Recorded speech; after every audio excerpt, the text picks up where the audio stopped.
सौख्यकारी दुःखहारी भूत वैष्णव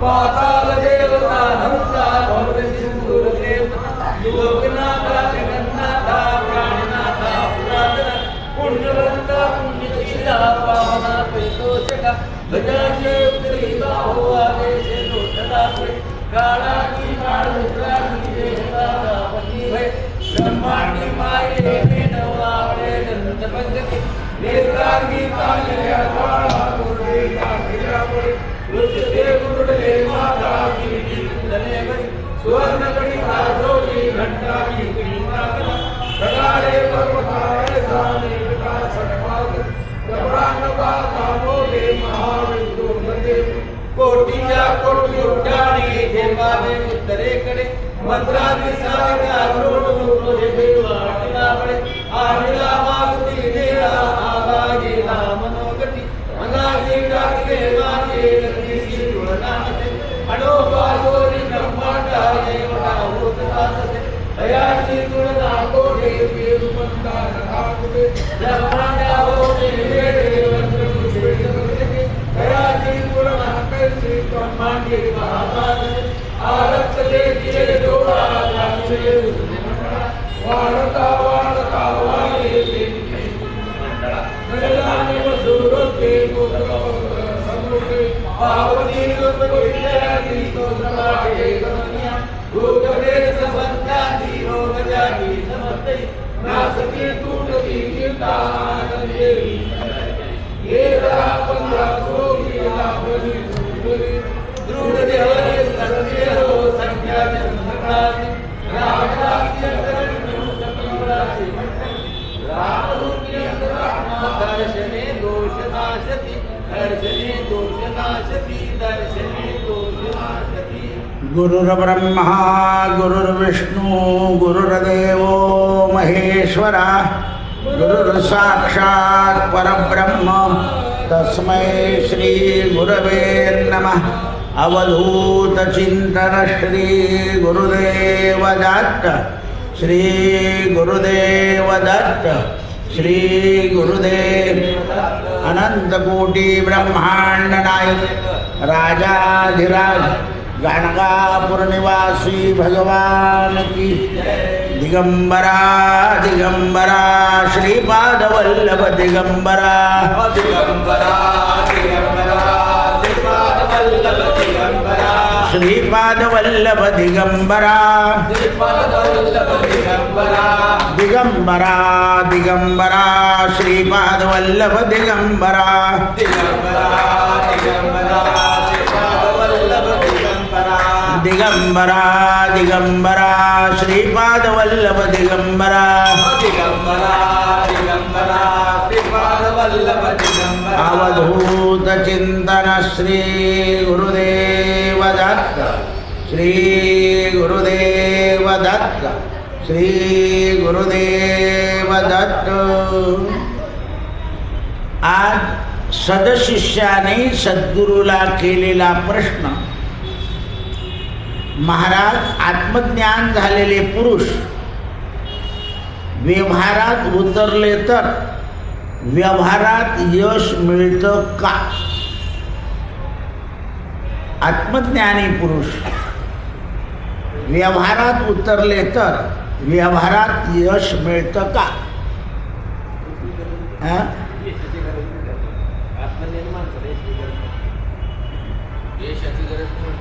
आता गुरुचं उत्तर आहे का ना आपलं उत्तर? गुरु महाराज म्हणतात, जगातले सर्व व्यवहार खरे ज्ञानी माणसाला मिथ्य वाटतात. सगळं तत्वज्ञान झाल्यावर व्यवहार संपलेच. व्यवहार जिथे नाही तो व्यवहार खरा असं कोण समजणार? तत्वज्ञानी माणसाच्या व्यवहाराला असा काही भाग नाही. व्यवहार रजोगुणामुळे आणि तमोगुणामुळे खरा खोटा वाटतो. सत्वगुणामुळे व्यवहार खोटा वाटत नाही. तुकारामांनी व्यवहार केला, सजन कसायाने व्यवहार केला, नाथ महाराजांनी व्याजाचा कुलकर्णी पदाचा व्यवहार केला, निळोबा रायाने व्यवहार केला. सगळे व्यवहारामध्ये थकले, पण नाथ थकले नाही. कारण तत्ववेत्ता मनुष्य असत्य व्यवहार करीत नाही, त्यामुळे त्याला यशच असतं. अपयश केव्हा येतं? अनेक वेळा असत्य व्यवहार करून झालेला फायदा हा मर्यादेच्या पलीकडे जर पोचला तर अपयश यायला सुरुवात आहे. व्यवहार सत्य भासत आहे, त्यामुळे व्यवहारामुळे सुख मिळतं. दुःख मिळालं तर दुःख गेलं, सुख जास्ती झालं तर वासना प्रबळ उत्पन्न होते. व्यवहारामध्ये द्रव्य मिळालं की आणखीन मिळवावंसं वाटतं. रिटायर झाल्यावर सुद्धा असं आहे. म्हणून व्यवहार हा दुःखमय आहे हे कळालं पाहिजे. जोपर्यंत चित्ताला आत्मस्वरूपाचं भान होत नाही तोपर्यंत व्यवहार खरा वाटतो. चित्ताला आत्मस्वरूपाचं ज्ञान झालं की व्यवहार खरा खोटा कळतो. परंतु मनानं आत्मस्वरूप ज्ञान प्राप्त होऊ शकत नाही, नुसतं मनाने होत नाही. मन संसारात तापातून दूर करून आत्म्याचा अनुभव आला पाहिजे. सद्गुरूची किंवा श्रीहरीची उपासना त्यासाठी केली पाहिजे. भक्ती मार्गानं मनावर नियंत्रण ठेवता येतं आणि आत्मज्ञानापर्यंत जाता येतं. सोपा उपाय. भक्तिपंथ बहु सोपा, भक्तिपंथ बहु सोपा. मग भक्तिपंथानं व्यवहार केला पाहिजे. सद्गुरूचं स्मरण अखंड राहिलं तर देहाचं भान राहत नाही,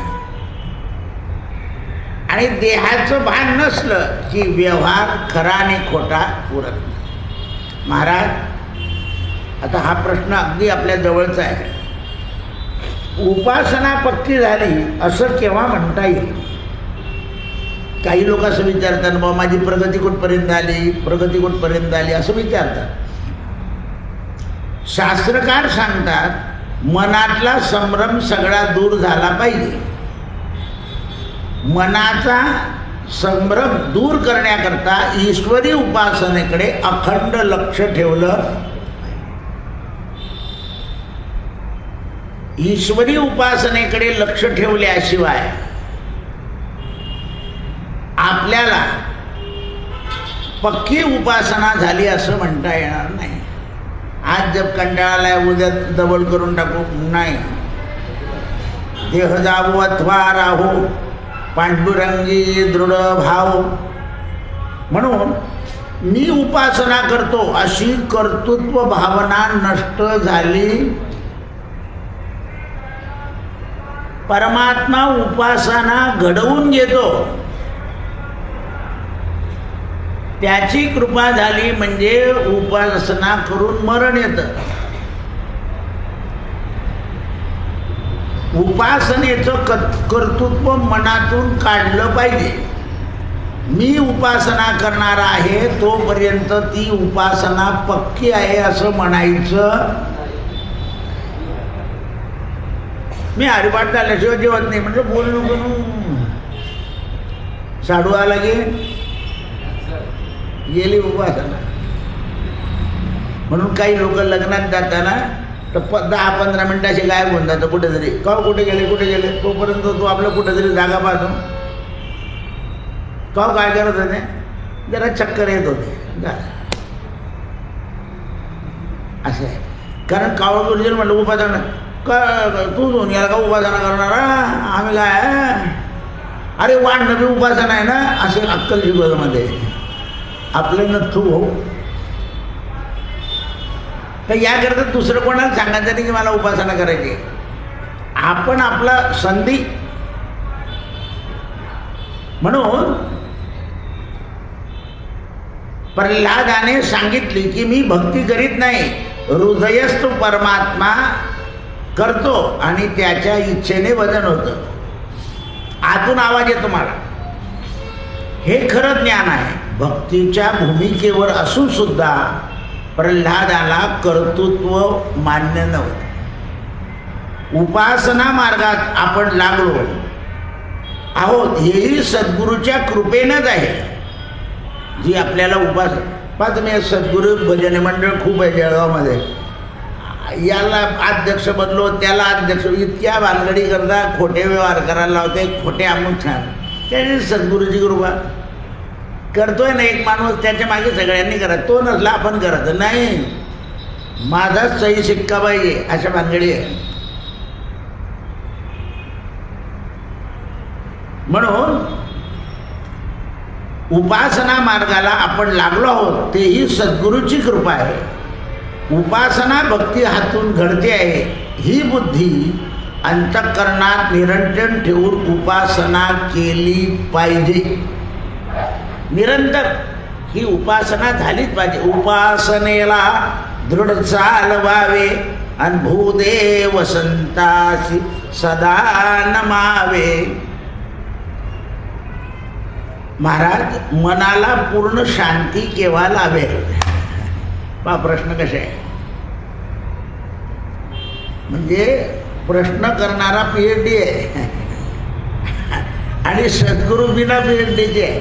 उत्तर बघा.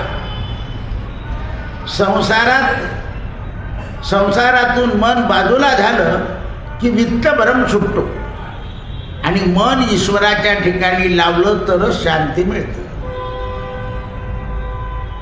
द्रव्याबद्दल जे भ्रम आहे की हे सत्य आहे. पहा तुम्ही काही लोक सांगता ना आमच्याकडे येतो पण टिकतच नाही, कारण त्याला दुसऱ्याचा टिकलेला दिसतो म्हणून ते वाटतं. येतोय ना, जातोय, जाईल. कारण काही प्रसंगाशिवाय मनुष्य खर्च करत नाही. हा तुमचा चैनी स्वभाव असेल तर त्याला तुम्हाला बंधन घातलं पाहिजे. चैनी स्वभाव असेल तर त्याला बंधन घातलंच पाहिजे.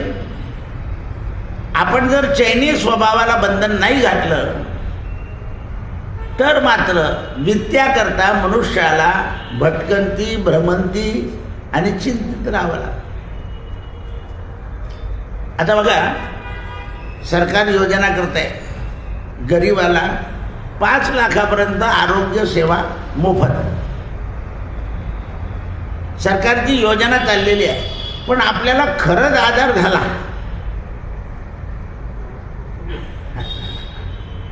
तुम्ही सरकारच्या कर्मचाऱ्यांनी काय केलं? शेवटी सरकारला काय करावं लागलं? ठराविकच पैसे द्यायचे. पण आजारी आमचे काही लोक चहा घेऊन यायच्या, कोरा पावडर चहाची तोंडात टाकायचे, सिव्हिल हॉस्पिटलला जायचे. ती खाली गेली की काय दिसतं? टीबीची 6 महिने. आता असं जर तुम्ही केलं तर तुमच्या मनाला शांती मिळेल का? सरकारच्या पैशाची योजना होईल का? सरकार पैसा देतं म्हणून डॉक्टर सुद्धा डबल बिल लावून देतो. कशा योजना निघतील?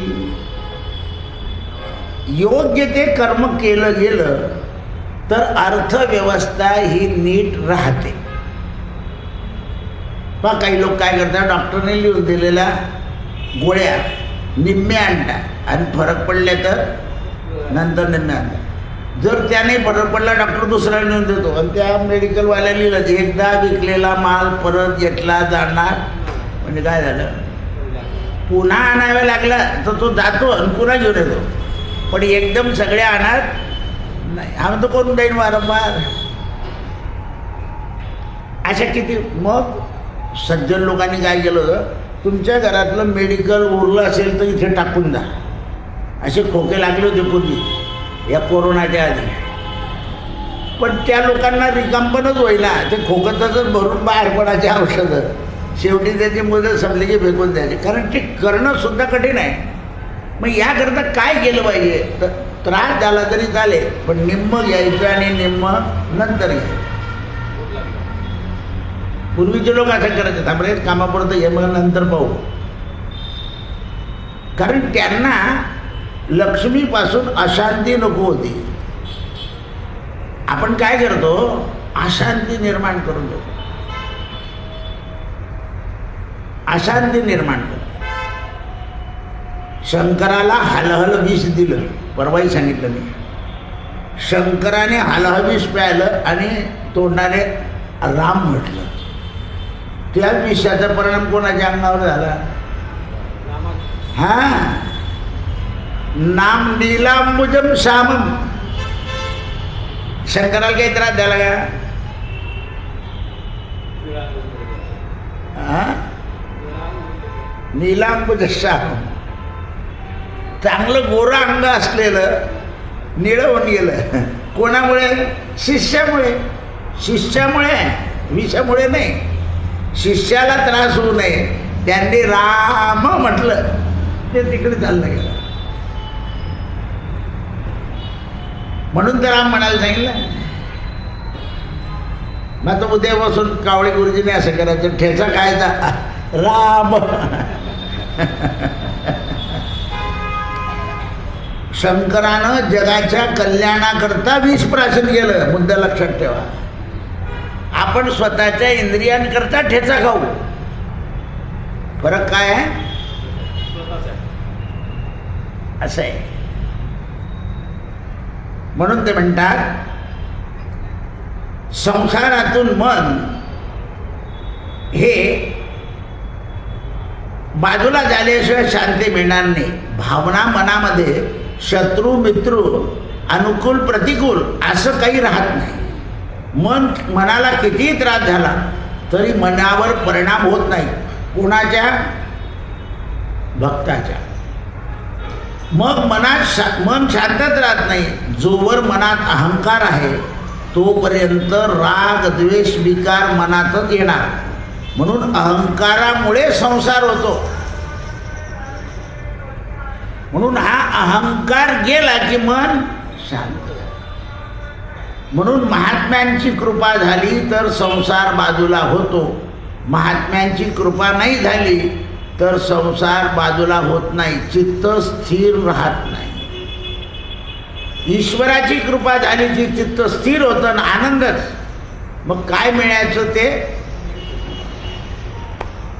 म्हणून ईश्वराची कृपा आणि सद्गुरूनं दिलेली उपासना ही मनशांतीला पूरक आहे. करतच राहायचं, ईश्वराची कृपा मिळवतच राहायचं. महाराज, आमच्या मनात संसाराशी आसक्ती जावी म्हणून आम्ही काय केलं पाहिजे?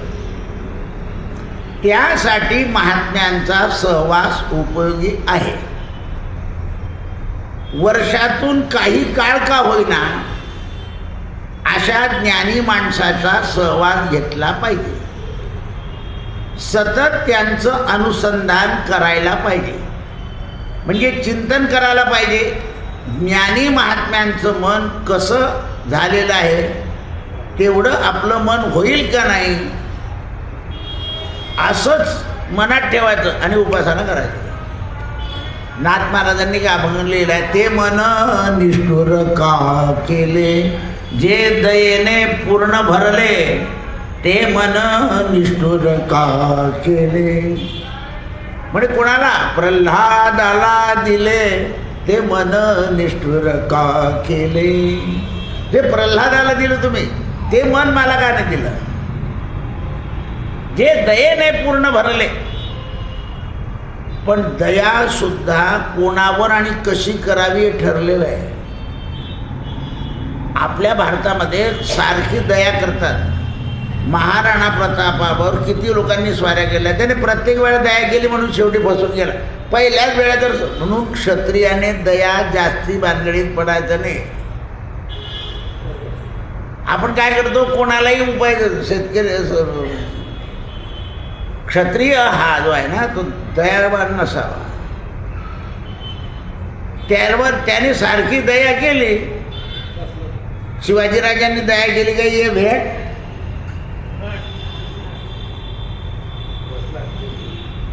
असं आहे.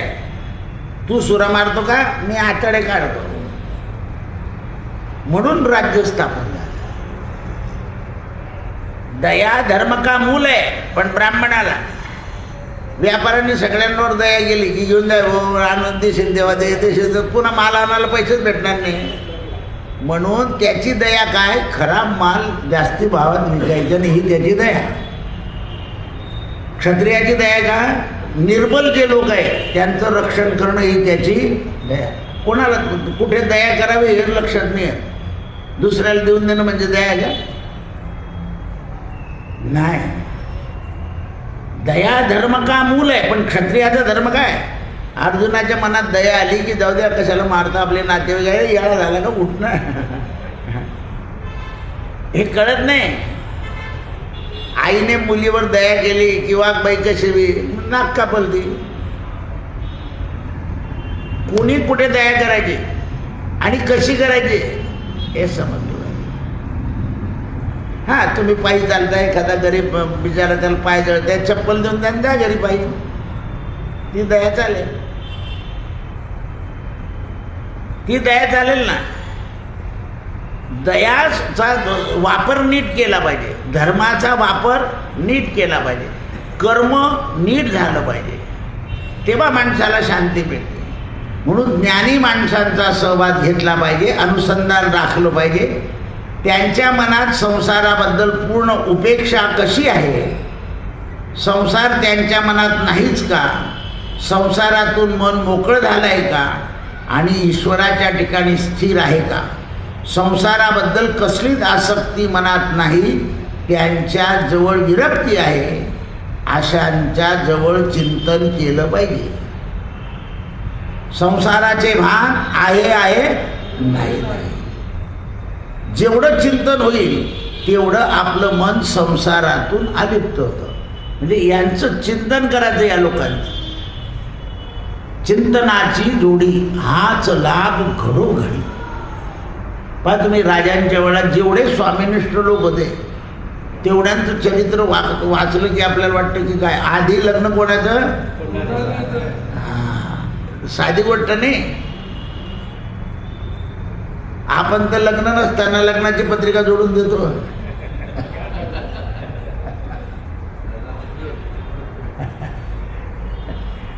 लग्न नसताना लग्नाची पत्रिका. मला कसं माझ्याकडून तिथी घेऊन जातात लोक, दादा लिहून द्या सगळं एका कागदावर, म्हणून मला माहिती. म्हणून ते म्हणतात संसारातून मन बाजूला काढणं आणि परमात्म्याच्या ठिकाणी मन लावणं हे दोन्ही साधनं साधताना ईश्वरी साह्य आणि सद्गुरूचं साह्य असल्याशिवाय होत नाही. महाराज, वित्तभ्रमा सोडवी, वित्तभ्रमा सोडिता ते कृतार्थ असं म्हटलंय शास्त्रात. जे वित्ताचा भ्रम सोडून देतात ते कृतार्थ होतात. वित्त म्हणजे द्रव्य, धन. शास्त्र सांगतं दोन भाग आहे, मानुष वित्त आणि दैवी वित्त. आता दैवी म्हणजे शेतीवाडी, घरदार, द्रव्य, हे सगळं मनुष्यधन आहे, ते सुखाचं साधन आहे असं आपल्याला वाटतं. म्हणून आपण ते संपादन करायच्या मार्गाला लागतो. त्याचप्रमाणे दैवी गुण हे धन आहे. कशातले, परमार्थातले. ते परमार्थातलं सुख मिळण्याकरता आहे. आणि आपल्याला असं वाटतं की हे दैवी वित्त हे आपलं आहे. आता दैवी वित्त म्हणजे एक असं सांगतात की देवानं दिलेलं वित्त म्हणजे उपासना. ती ईश्वर भक्ती मिळाली की मनुष्य वित्तामध्ये स्थिर राहतो. दैवी शक्ती आली उपासनेनं की मनुष्य मिळालेल्या सुखामध्ये साधतो. उदाहरण सांगतो तुम्हाला. घरातली मुख्य स्त्री बाहेर गेली, एक आपली मुलगी स्वयंपाक करते. आता ती तिच्या मानाने पोळ्या लाटणार. वडील म्हणता आधी पोरं तुम्ही बसून जा, म्हणजे पोरांनी पोटभर खाल्लं. वडिलांनी 1.5 पोळी खाल्ली, मस्त पोट भरून गेलं. का सांगितलं त्याने, कारण आपली लहान मुलगी आहे, आता हिने तिच्या बुद्धीप्रमाणे केलं म्हणून वडिलांनी त्यांना पोट भरलं, आणि हीच बाई असते ना टाक असं आहे, तिथे बुद्धी वापरली. मग हे ज्ञानी लोक जे आहे ना, किंवा आज देवाला एवढंच द्यायचं होतं ना, बस मग ठीक आहे चल झालं. काही लोक दुकानाची बंद करायची वेळ झाल्यावर 1.5 तास थांबतात दुकानात, आणि काही लोक नौकरांना म्हणतात पटापट बंद करणार आहे, चला तुम्ही निघा, रोजचं तुमचं येणं आहे, रोजचंच आहे. आणि जर 1.5 तास थांबले तर यांना त्यांना वरचा पगार दे 1.5 तासाचा. का करतात ते? पोराला का सवयला होता? तर ते तळमळायला नको. समजा नौकराला तुम्ही 1.5 तास उभा राहून काही नाही दिलं, तर तो प्रत्येकमध्ये छटाक छटाक जास्त दिलं, तुमचं काय होईल? आणि असं होतंच. एकाला सांगितलं की 200 ग्राम बदाम मोजून दे, अरे साली 300 ग्राम टाकून दिली, तुम्हाला काय करणार आहे? म्हणून व्यापाऱ्यांनी आता पॅक पुड्या काय केल्या? तर पॅक पुड्या करताना व्यापारी पाहतो 2 कमी टाकऱ्या, हवा भरून देतं. हे जे मलमाचे आहे ना, याच्यात हवा भरतात, मग मलम भरतात. ट्यूब अशा किमती कमी झाल्या तर त्यांनी काय युक्ती केल्या माहिती आहे का तुम्हाला? प्रत्येक गोष्टीत असं केलं आहे. प्रेशर आलं त्यांना, किमती कमी करा. मग काय करायचं? तुम्हाला करायचं असेल ते करा. बरोबर युक्ती केल्या त्यांनी. तुम्ही का प्रत्येक साबण मोजून घेणार, हा 100 ग्रॅम आहे असं वजन त्याच्यावर लिहिलं आहे, असं आहे ते. म्हणून ते धोरण कळायला पाहिजे. तर दैवी वित्त, ईश्वर भक्ती मिळाली की मनुष्याची वृत्ती खऱ्या आनंदाकडे जाते. म्हणून शुद्ध भक्तीची प्रार्थना करावी. देवाला काय सांगावं? शुद्ध भक्ती म्हणजे मला सकाम भक्तीची इच्छा देऊ नको, होता होईल तोवर माझ्याकडून निष्काम भक्ती करून घे. आणि जशी जशी निष्काम भक्ती होईल तसा आनंद मिळेल. दैवी वित्त सद्गुरूच्या कृपेने प्राप्त होतं. सद्गुरूच्या कृपेने मनातला संसार बाजूला होतो आणि चित्त ईश्वराच्या ठिकाणी स्थिर होतं आणि खरा आनंद मिळतो. आणि त्याच वेळेस आपण कृतार्थ. मनाचा निग्रह कसा करायचा महाराज? प्रश्न आहे. शरीराचा निग्रह, मनाचा निग्रह, वाणीचा निग्रह सगळं साध्य व्हावं अशी आपली इच्छा पाहिजे पहिल्या प्रथम. किंवा माझ्या मनाचा निग्रह करायचा आहे ना, मग शरीराचाही निग्रह केला पाहिजे. जे अन्न शरीरामध्ये रजोगुण वाढवेल आणि तमोगुण वाढवेल ते अन्न मी प्रमाणशीर खाईन. कारण रजोगुण वाढवणं, अन्न खाल्ल्यानंतर त्या अन्नाचा गुणधर्म काय आहे? रजोगुण. तमोगुणाचा तमोगुण. मग ते अन्न प्रमाणात टाकावं लागेल शरीरात. सणावाराला रजोगुण ठीक आहे, आठवड्यातून एकदा तमोगुण ठीक आहे, पण रोजच जर तमोगुण गेला मग त्या गुणामुळं आपल्या मनाचा निग्रह होणार नाही आणि ईश्वर कृपेनं साध्य झालं पाहिजे. मी तुम्हाला सांगितलं ना, शिवाजी भावेंकडे मी पाचोऱ्याला त्यांना भेटलो. तिथे गोवधबंदीची सभा होती, मी गेलो तर कधी पाहिलं नव्हतं त्यांना. विनोबा भावेंना पाहायचं होतं पण त्यांना जमलं नाही. तर शिवाजी भावेंना मी पाचोऱ्या, ते धुळ्याला राहते, तर सभेच्या आधी त्यांना गाईचं दूध लागायचं. तर तिथे नेमकं 8:30पर्यंत दूध आलं नाही गाईचं. तर ते म्हणे आधी वेळ झाली, म्हणजे तुमचं दूध यायचं आहे. 2 मिनटं त्यांनी श्रीराम श्रीराम नाव घेतलं, झालं म्हणे दुधाचं काम. त्या दिवशी मी त्यांच्याकडे पाहिलं की आपल्याला रामनाम घेतलं यांनी. सभा झाली आणि नंतर प्रसादाला बसलो. म्हणजे दुधाच्या जागेवर राम नाम घेऊन भूक समोरली. चहा पिणं किंवा दूध पिणं इंद्रियाची सवय आहे. प्रवासात नाही मिळालं तर तोपर्यंत राहू शकतो आपण, पण मिळाल्याशिवाय माझ्याकडून बोललं जाणार नाही.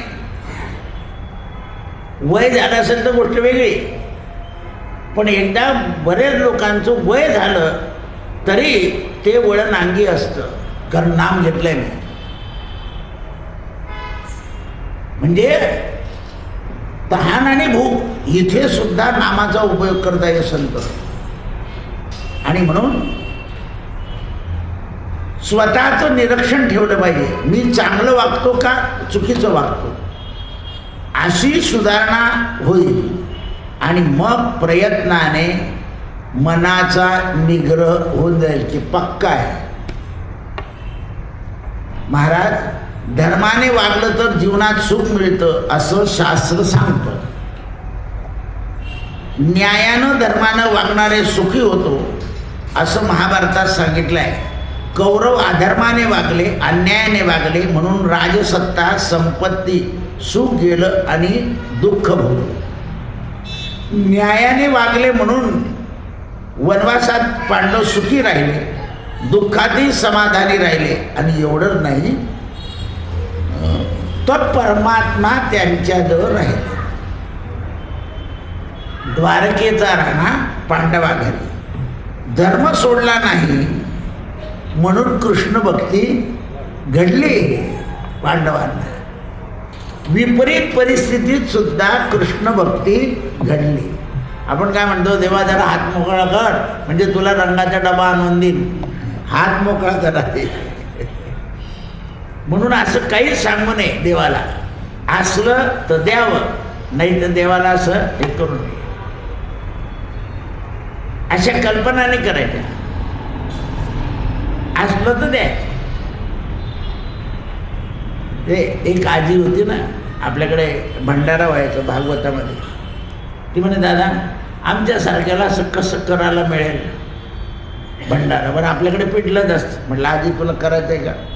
म्हणजे तिथे 1 किलो तेल आणून देईल अशी काही परिस्थिती नव्हती. तिला मला समाधान तर द्यायचंच होतं.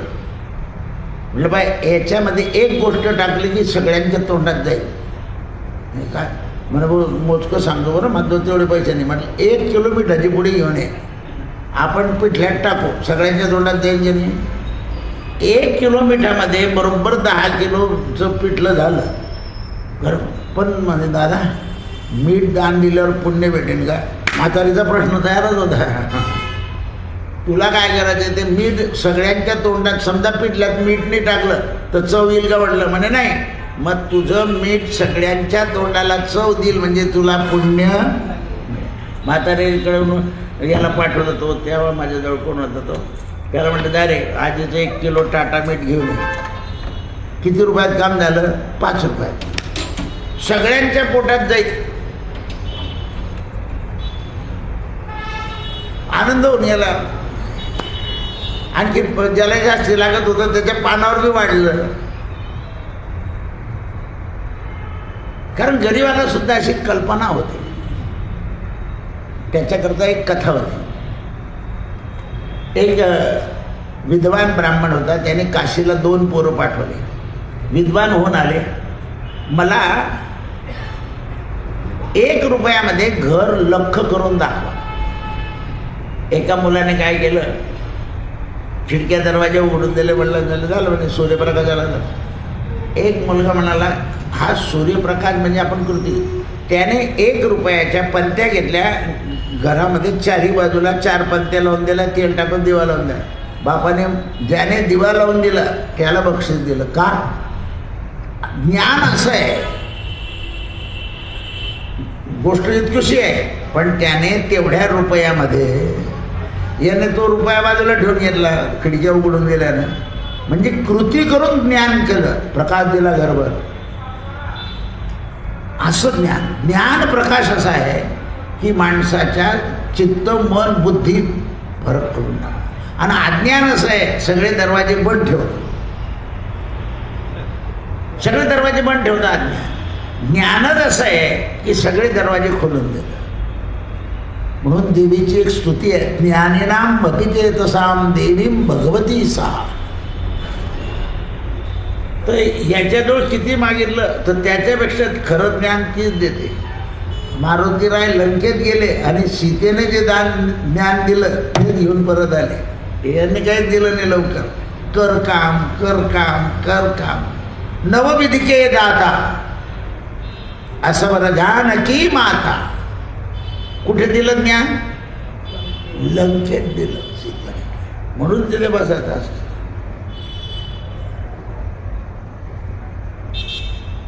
इथे प्रसादापेक्षा तिथला प्रसाद ठेवला तर जास्ती प्रकाश पडतो बुद्धीत ना, फायदा नाही म्हणा. या देवी सर्वभूतेषु शक्तिरूपेण संस्थिता नमस्तस्यै नमस्तस्यै नमस्तस्यै नमः. आज एक भक्त आले विदर्भातले, त्यांचा मेडिकलचा व्यवसाय. त्यांचं जिथे उतरले त्यांनी सांगितलं की चिमुकले राम मंदिरात समर्थ स्थापित मारुती आहे. आता हे जी मारुतीची खूण आहे ना ही समर्थ स्थापित आहे. असेच मारुती समर्थ. संतोष इथे होता, मी इथे उभा होतो. त्याने विचारलं म्हणजे महाराज हा समर्थ स्थापित आहे. म्हटलं साहेब नाही, हा आमच्या पोलीस खात्यात स्थापित आहे. म्हणून पोलीस खात्यात म्हटलं. त्यांना सगळं सांगितलं, माहिती देत मी तिकडे गेलो. त्यांना तो शिलालेख वगैरे वाचायला दिला. त्यांनी ती पुस्तकं पाहिली आणि ते म्हणाले की मला त्यांनी असं कसं सांगितलं. म्हटलं नाही, इथलं काहीतरी ऊर्जा तुम्हाला मिळायची होती म्हणून त्यांच्या तोंडातून तो शब्द निघाला. पण आम्ही समर्थ भक्त आहोत एवढं खरं. मारुती स्थापित नाही, पण आज आम्ही सगळे तोपर्यंत आपली सद्गुरू उपासना सुरू झाली. म्हणे काय म्हटले, अशी उपासना मारुतीची होते, दत्ताची होते, देवीची होते. तर शक्ती जी आहे, उपासना शक्ती वाढते, चित्त स्थिर होतं. तुम्ही कर्म करा ना, पूजापाठ कर्म झाले की आपण मोकळून जातो. केली पूजा, आता काही चिंता नाही. पण उपासना करत राहिले की उपासनेनं चित्तबुद्धी स्थिर होतं. म्हणून मनुष्य आपलं मनाचा निग्रह हा भगवंताचा प्रसाद आहे. आपल्या मनाचा निग्रह झाला म्हणजे समजावं देवाने आपल्याला प्रसाद दिलेला आहे. उद्याचा प्रश्न, महाराज धर्माने वागलं तर जीवनात सुख मिळतं असं शास्त्रकारांनी सांगितलं आहे. ते कितपत खरं ते उद्या पाहू. हरे राम राम राम हरे हरे, हरे कृष्ण जन्माचे ते मूळ पाहिले शोधून दुःखासी कारण. पाप पुण्य करुणी जन्मा येतो प्राणी नरत्या हानी केली.